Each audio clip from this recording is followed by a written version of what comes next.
Hello everyone, today we are going to discuss about the terminology seepage.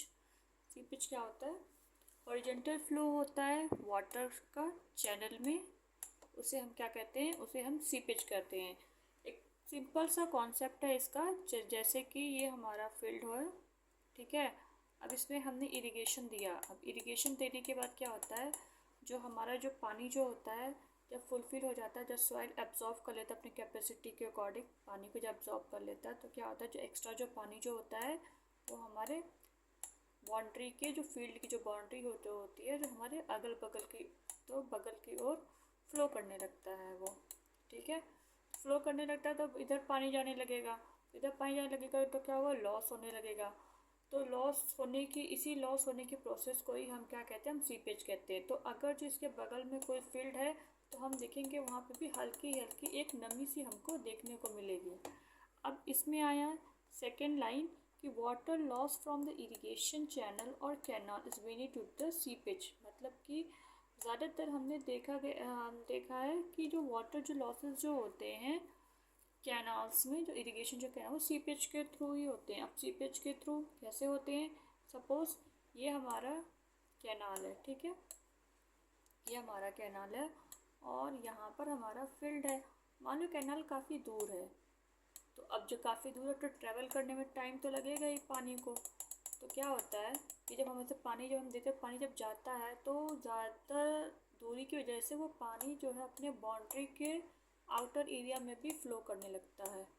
तो इसी वजह से क्या होता है, सीपेज होता है, मतलब कि वाटर के लॉसेस होते हैं और इन्हीं वाटर लॉसेस को टर्मिनोलॉजी दे दिया गया है सीपेज, ठीक है।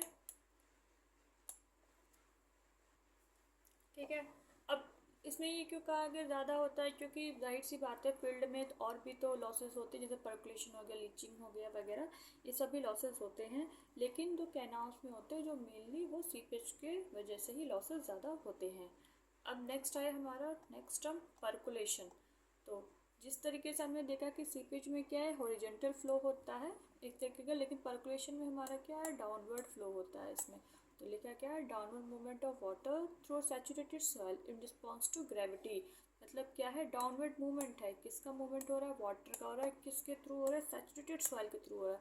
और किसके रिस्पॉन्स में हो रहा है? ग्रेविटी के रिस्पॉन्स में। जाहिर सी बात है, ग्रेविटी क्या होती है, अपनी और चीज़ों को पुल करती है, ठीक है। अब सैचुरेटेड सॉइल क्या होता है? सैचुरेटेड सॉइल उन सॉइल्स को बोलते हैं जो सॉइल्स पूरे का पूरा, जैसे मान लो कि कोई मतलब लैंड है, ठीक है, उसमें हमने इरिगेशन दिया।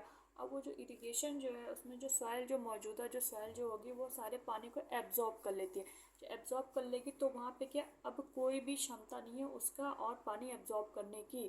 तो जब नहीं होगा तो क्या करे, ग्रेविटी क्या है, उसको पुल करेगा, उसके पानी को नीचे की ओर पुल करेगा।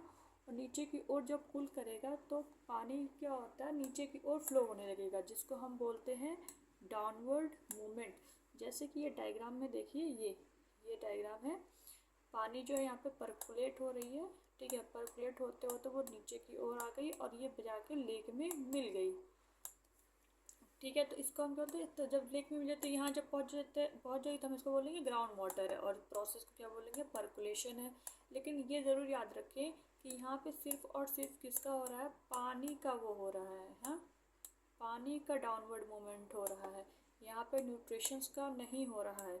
जब पानी का सिर्फ हो तो उसको पर्कुलेशन बोलते हैं, और जब न्यूट्रिशन मिनरल्स का हो तो वहाँ पे क्या बोलते हैं, उसको लीचिंग बोलते हैं, ठीक है।